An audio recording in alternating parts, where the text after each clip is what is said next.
2023 की शुरुआत पिछले साल की सबसे बेकार फिल्मों को वापस याद किए बिना कैसे शुरू किया जा सकता है। मूवी इंडस्ट्री इन पर्टिकुलर कोई नॉर्थ साउथ डिवाइड नहीं, पर पूरी मूवी इंडस्ट्री के लिए साल काफी ज्यादा अलग और जोरदार झटके देने वाली रही है। बहुत बड़े बड़े लॉसेस देखने मिले और दिल को दर्द से मार देने वाले, फिल्म मेकिंग का सरेआम कत्ल करने वाले भी कम नहीं थे इस साल। तो शुरू करते हैं आज का एपिसोड, जिसमें हम साल के सबसे बेकार फिल्मों में कौन सबसे ज्यादा बेकार था ये डिसाइड करेंगे। तो हमारी सबसे पहली कैटेगरी है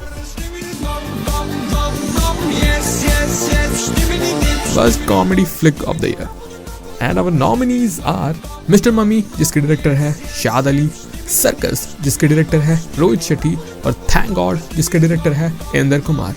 टाइम के साथ बदलना काफी ज्यादा जरूरी होता है। जो कल फनी था शायद वो आज नहीं है। चीजें बदलती रहती है और आर्ट वो चेंज को दर्शाती है। वो एडेप्टिव होती है अपने नेचर से। लेकिन जो एक टाइम में सबसे बड़े कॉमेडी हिट्स दिया करते थे, उनकी कॉमेडी काफी ज्यादा आउटडेटेड लगती है आज। रोहित शेट्टी जो कि कभी भी एक सॉलिड एंटरटेनिंग हिट देने से चूके नहीं है। पर्सनली मुझे उनके सिंघम रिटर्न्स के बाद के कोई भी वेंचर में इंटरेस्ट नहीं था, लेकिन फिर भी उनके नाम पे ही एक काफी बड़ी सॉलिड फैन बेस थी। वो अपनी ऑडियंस को पहचानते थे और इसलिए हिट देने में सक्षम होते थे। सेम चीज इंदर कुमार के लिए भी है, जो कि कभी बहुत बड़ी हिट फिल्म दिया करते थे धमाल जैसी मूवी के साथ। आज उनकी मूवी में कॉमेडी काफी ज्यादा फोर्स लगती है। सिद्धार्थ मल्होत्रा मूवी में बहुत ही ज्यादा अनकंफर्टेबल लगते हैं और कॉमेडी बिल्कुल नहीं हो रही। Sorry Siddharth, love for Shershaah, will always love you, लेकिन इन दोनों फेलियर से बढ़ के भी अगर कोई सबसे बेकार कॉमेडी थी इस साल की, तो वो थी रितेश देशमुख और जेनेलिया की मिस्टर मम्मी। रितेश और जेनेलिया दोनों ही बहुत ज्यादा ओवर द टॉप वाली परफॉर्मेंस देते हुए दिखते हैं। और हाँ, बस यही है आज के winner, the worst comedy flick of 2022। ये सत्कार और सम्मान शाद अली की फिल्म मिस्टर मम्मी को। Moving to the next category, worst thriller flick of 2022 and our nominees are Marriage, directed by Dhruv Ladher, Dhoka Round the Corner, directed by Cookie Gulati, फिर कठपुतली, directed by Ranjit Tiwari. 2022 में हमने Indian box office में all time की record तोड़ देने वाली thrillers देखी, लाइक दृश्यम 2 और कंटारा। कंटारा का तो कोई भी मुकाबला नहीं है इन टर्म्स ऑफ फ्रेम्स और म्यूजिक, और जो परफॉर्मेंस थी वो काफी लाजवाब थी। पर दृश्यम 2 भी एक बहुत अच्छी थ्रिलर है, स्पेशली जहाँ पे हमें इतनी सारी रीमेक्स देखने मिली। ये वो चुनिंदा फिल्मों में से है जब क्रिएटर्स ने ओरिजिनल सोर्स मटेरियल के विजन को समझा और अपने जो चेंजेस किए वो काफी रेस्पेक्टफुली किए हैं। वो फील और उस विजन को दृश्यम 2 बनाए रखता है। जहाँ पे दूसरी ओर कठपुतली एक बहुत बड़ी कल्ट क्लासिक मूवी राठ शासन का रीमेक है, और ये अपने ओरिजिनल सोर्स मटेरियल के वाइब तो क्या, उनकी सबसे मजबूत प्लॉट लाइंस को ही चेंज कर देती है। जहाँ राठ शासन में विलन अपने खौफनाक खामोशी की वजह से वो थ्रिल बनाए रखता है, वहां पे कठपुतली का सीरियल किलर सबसे बड़ा बड़बोला विलन है। ये बोलता ही रहता है, ये अपनी बैक स्टोरी भी खुद बताता है और अपना इविल प्लान और अपने नेक्स्ट मूव भी। One of the best executed climax sequences को रंजित तिवारी ने सबसे बेकार क्लाइमैक्स सीक्वेंसेस में कन्वर्ट कर दिया। लेकिन अगर इस लिस्ट में अपने पास के सबसे अंडरवेलमिंग प्रोजेक्ट्स के लिए कोई जाने जाते हैं तो वो है कुकी गुलाटी। इन्होंने वर्स्ट फ्लिक्स के हॉल ऑफ शेम में फ्रेम करवाने वाली फिल्मों को डायरेक्ट किया है, जैसे कि प्रिंस, द बिग बुल और इत्यादि। लेकिन अगर इस पूरी वीडियो में कोई ना होने को सबसे ज्यादा डिजर्व करता है तो वो यही है। मुझे इस फिल्म से बिल्कुल कोई एक्सपेक्टेशन नहीं थी और मैं एक रोस्ट वीडियो प्लान करके गया था इस मूवी पर। लेकिन इस फिल्म में कई फ्लॉज होने के बावजूद आप इस मूवी को देख के टाइम वेस्ट या बेकार जैसे शब्दों को बिल्कुल इस्तेमाल नहीं करेंगे। फिल्म में दम है और कई एक्टर्स की परफॉर्मेंस दमदार है, स्पेशली आर माधवन की, जिन्होंने सही में बहुत ही ज्यादा सलीके से अपने शेडी कैरेक्टर को दर्शाया है। और खुशहाली कुमार जो कि इस फिल्म की सेंटर है, मुझे यकीन नहीं होता कि मैं ये कह रहा हूँ, लेकिन इनका परफॉर्मेंस भी अच्छा था। पर अच्छा होने के बावजूद फिल्म की कहानी में काफी सारी फ्लॉज हैं, और इतनी सारी तो हैं ऑफ कोर्स कि इसे मेंशन करना पड़ा इस लिस्ट में। लेकिन मैं और बेकार मूवीज को टॉलरेट भी नहीं कर पाता, ये भी एक बहुत बड़ा रीजन था कि मुझे इसे ही चुनना पड़ा। तो सॉरी कुकी गुलाटी और खुशहाली कुमार। और अगर आगे बढ़े इस थ्रिलर की कैटेगरी में तो हमें मिलते हैं तुषार कपूर, जो कि बहुत अच्छी कॉमेडी करते हैं। गोलमाल सीरीज में मुझे बस इनका कैरेक्टर ही सबसे ज्यादा पसंद है, और मैरिज में भी तुषार कॉमेडी करने की कोशिश करते हैं, इररिस्पेक्टिव ऑफ कि ये एक थ्रिलर मूवी थी। शायद वो ये बात भूल चुके थे, गॉड नोस, लेकिन मोस्ट प्रोबेबली शायद लकी का रोल रिहर्स कर करके तुषार रियल लोगों की तरह बात करना भूल चुके हैं। पूरे मूवी में इस इंसान के मुंह पे हर रिएक्शन के लिए एक ही एक्सप्रेशन था। और डिस्क्लेमर ये है कि ये बहुत ही गंदी मूवी है। बच्चों के साथ तो क्या, आप खुद के साथ भी देखने से शर्मा जाएंगे। और अब तक तो ये बात ऑब्वियस हो ही गई होगी कि हाँ, मारिच इज द विनर। बहुत बहुत बधाइयां to Tushar and team for such a third class achievement. Moving on to the next category.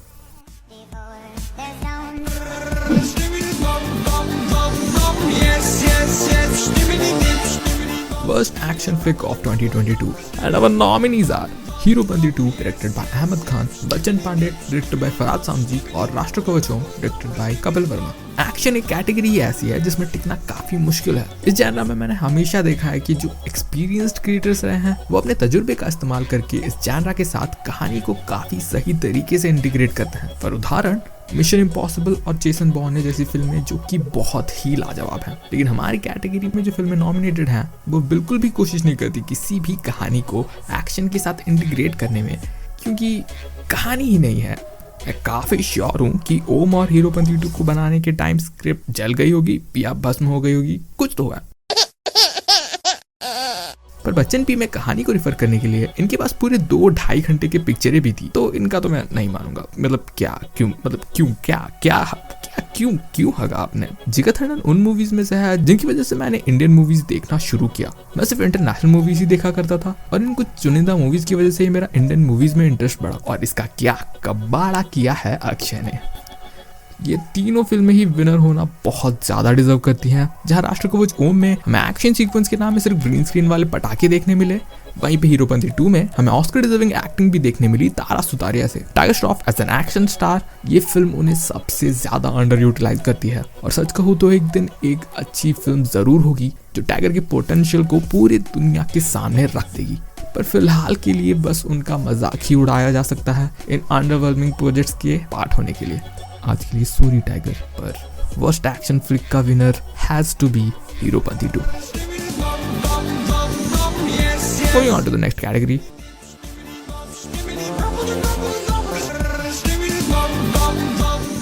Worst mass budget flick of 2022। काफी लोगों ने जिन्होंने ध्यान दिया होगा पिछले कैटेगरी में, तो एक बहुत बड़ी डिसअपॉइंटिंग मूवी उसमें नहीं थी, Liger. Of course Liger should have been on the worst action flick की कैटेगरी, लेकिन रेंज होना भी काफी ज्यादा जरूरी है। हम जितनी ज्यादा फिल्मों की बेइज्जती कर सके उतनी ज्यादा की करना चाहते हैं, इसलिए we save Liger for this category. ये कैटेगरी जो कि बेकार तो बेकार पर सबसे बड़ी फाइनेंशियल डिजास्टर्स को भी दिखाती है। And our nominees are Liger directed by Puri Jagannathan, Radhe Shyam directed by Radhe Krishnan Kumar और सर्कस जिसके डायरेक्टर है रोहित शेट्टी।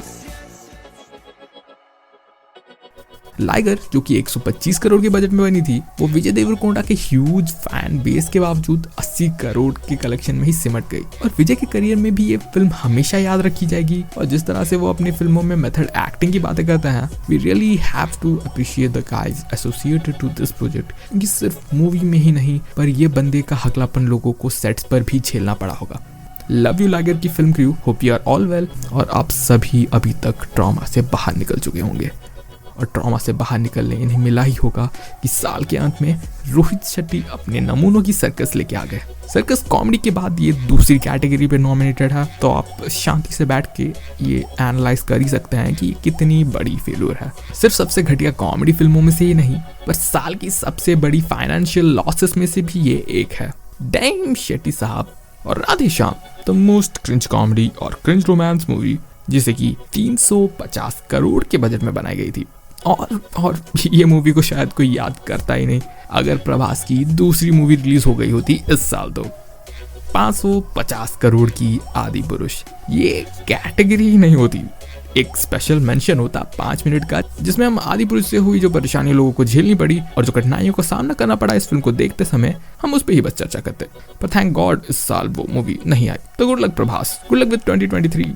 वी होप कि अगले साल आपकी ही मूवी ये कैटेगरी का अवार्ड लेके जाए। बट इस साल वी अपॉलजाइज, पर विजय ने आपसे ज्यादा बर्बादी की है लाइगर के साथ, इसलिए the winner for the worst mass budget flick of this year is Liger. Moving on to the next category.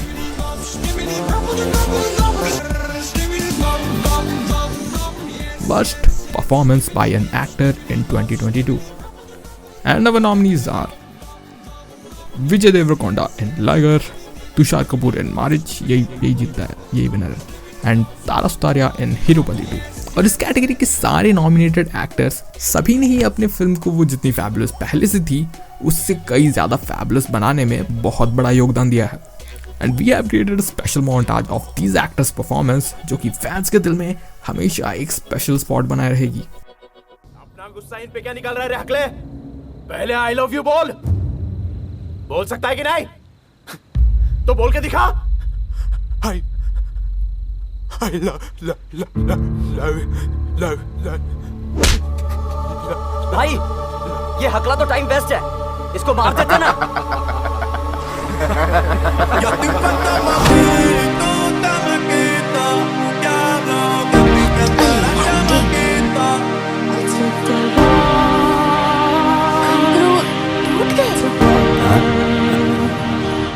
क्या कहा?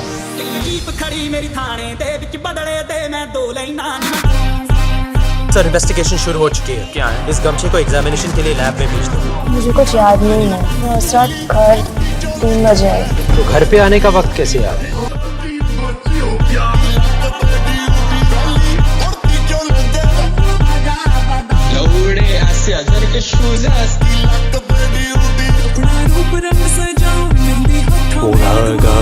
गलत है भाई। अरे उंगली तो करेंगे।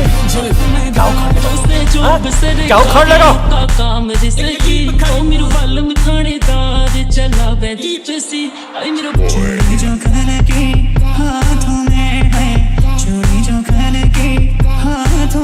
चुप, बिल्कुल चुप। Moving on to the next category,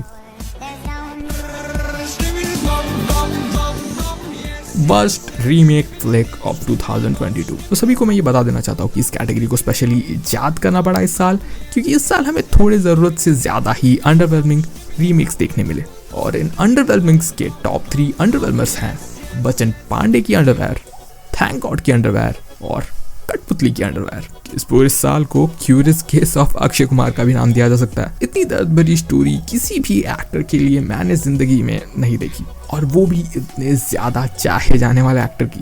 इस साल हमें अक्षय की सबसे खराब फिल्म सिलेक्शन की सीरीज देखने मिली, और उनके फ्रीक्वेंटली रीमेक्स में अपीयर होने के ट्रेंड को फैंस ने पूरी तरह नकार दिया। जहां ओरिजिनल मूवीज अपने जॉनरा में और अपनी कम्युनिटीज की फ्यूचर क्लासिक्स में गिनी जाती थी, उन बहुत ही अच्छी मूवीज को अक्षय ने बहुत ही ज्यादा खराब तरीके से दिखाया। जिस रेंज में वो मूवीज में अपीयर होते थे और फिर भी अपनी डिटर्मिनेशन बनाए रख पाते थे, वो काबिले तारीफ थी, पर वो इस साल नहीं दिखी।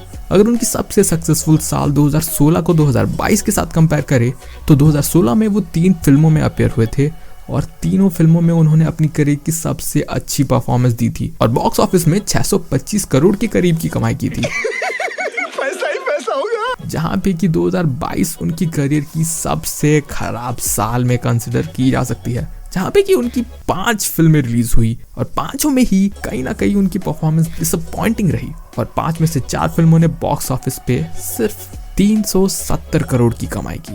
मास box office failure by an actor in all time goes to Akshay Kumar. और बात की जाए थैंक गॉड की, तो थैंक गॉड ही कहा जा सकता है, क्योंकि मुझे बिल्कुल भी उम्मीद नहीं थी कि इस मूवी को कोई भी देखने जाएगा। ऑलरेडी जिस डैनिश फिल्म का ये रीमेक बना रहे थे सॉटे कुगलर, वो इतनी कोई खास फिल्म नहीं है, थैंक गॉड से तो फार बेटर है। पर क्या सोच के इन्होंने सॉटे कुगलर का रीमेक बनाने का सोचा, पता नहीं। और विनर अनाउंस करने का टाइम आ चुका है। तो इस साल सबसे बेकार रीमेक्स में से भी सबसे ज्यादा बड़ा बेकार रीमेक था इस साल की बच्चन पांडे। प्लीज आप सभी जाके अक्षय को बताएं कि क्या हुआ अगर आपका साल इतना खराब गया, फिर भी आपकी मूवी ने अवार्ड जीता है वर्स्ट रीमेक फिल्म ऑफ 2022 का। हाँ, good news Akshay, good news. Wow. और आज के लिए बस इतना ही। मिलते हैं आपको इसी तरह के एक और बेहतरीन एपिसोड में। पर जाने से पहले अगर आप वीडियो में यहाँ तक पहुंचे हैं तो आप सभी को कमेंट्स में एक कैटेगरी का विनर अभी भी चुनना है। The worst flick of all worst flix, यानी कि जितने भी आज के विनर्स हैं उनमें से कौन सबसे ज़्यादा डिजर्व करता है अपना रेस्पेक्टिव अवार्ड को जीतने के लिए। तो कमेंट ज़रूर करना और बताना कौन है वो एक्चुअल बेकारों का भी बेकार, सबसे बेकार, वर्स्ट का भी worst, the most biggest worst flick of 2022। और सब्सक्राइब प्लीज, सब्सक्राइब जरूर करना।